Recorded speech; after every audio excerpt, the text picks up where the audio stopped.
细想一下，在你漫长的求学过程中，你得学习许多东西，但是有人教过你如何学习吗？当然，你知道怎么去学校，也可能知道考卷上要填什么，但是有人教过你该怎么学习吗？由于缺乏真正的学习方法，经年累月下来，许多学生只为了考试而学习，或只用一些记忆的小伎俩来让自己说出正确答案，甚至偶尔会采用一些不正统的方法。但是这些都是了解的替代品，你没有获得任何能够应用的知识。然而，学习是日常生活不可或缺的部分，不只是为了在学校有好成绩而已。在这个竞争日益激烈的世界里，许多人希望能增进工作上的知识，也或许你终生热爱某种行业，总是想要追求。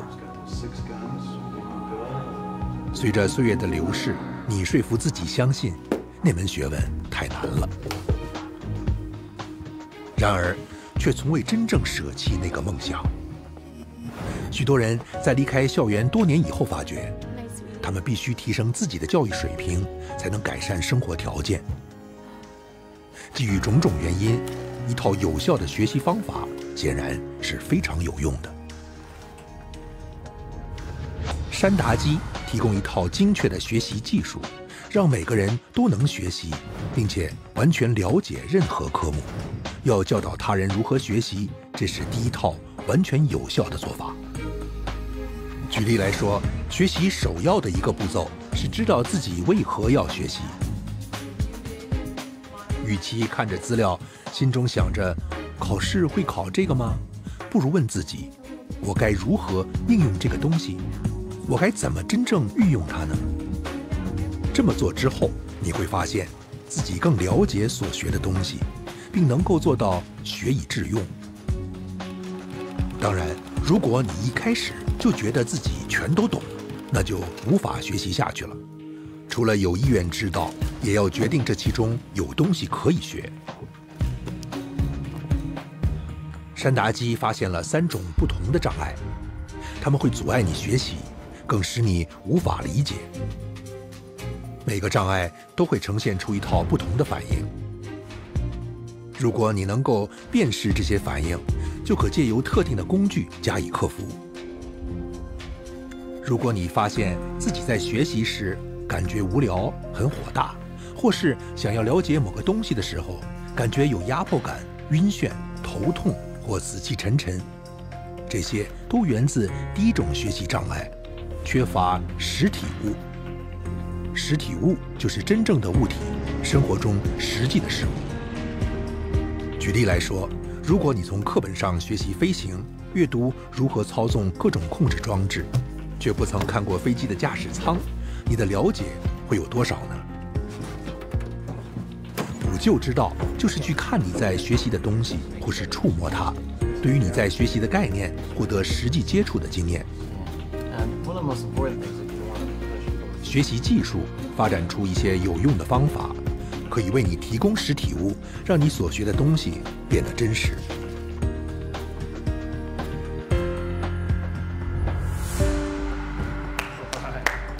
如果你曾经尝试学习某样东西，却发现自己有晕头转向或困惑的情形，或觉得新的步骤对你来说太难了， Come on, let's go.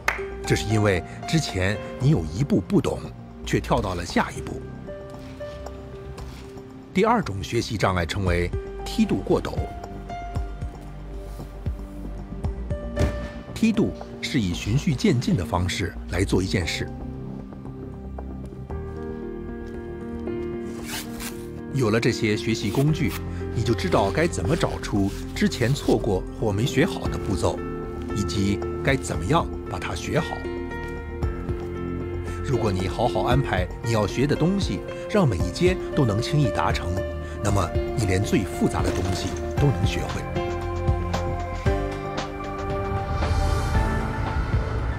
你有没有过念完一页，却不知道自己念了什么的经验？或者一本书读到一半就放下，从此不再碰它。不论你是否相信，以上2种现象有着相同的原因，而这也是最重要的学习障碍——误字。误字是一个你完全不了解的字词，或是你以为了解，其实却误解了的字词。跳过一个误字，会造成一种特定的空白感。如果你看过有人昏昏沉沉，或一本书看着看着就睡着了，你就知道他们早就跳过了一个误字。这也说明了为什么你读完一页却不知道自己读了什么。在那页的较早之处有一个你误解的字词，这时候紧接在那个字词之后的片段，在你脑海中会是一片空白，这会使你想要离开，想要退缩。你曾经放弃的课程或科目里头都有误字。有了学习技术，你将知道如何找到这些字，并搞清楚它们的意思。你不仅会变得有精神，也会重拾你对那门科目的能力和兴趣。这些工具乍看简单，却代表了在学习及心灵领域极为深入的研究。其实，当个聪明的学生，并不用靠天赋。不论年纪大小，也不论乍看之下挑战有多艰巨，有了这些工具，每个人都可以学习自己选择的科目，并使用这些技巧来获得成功。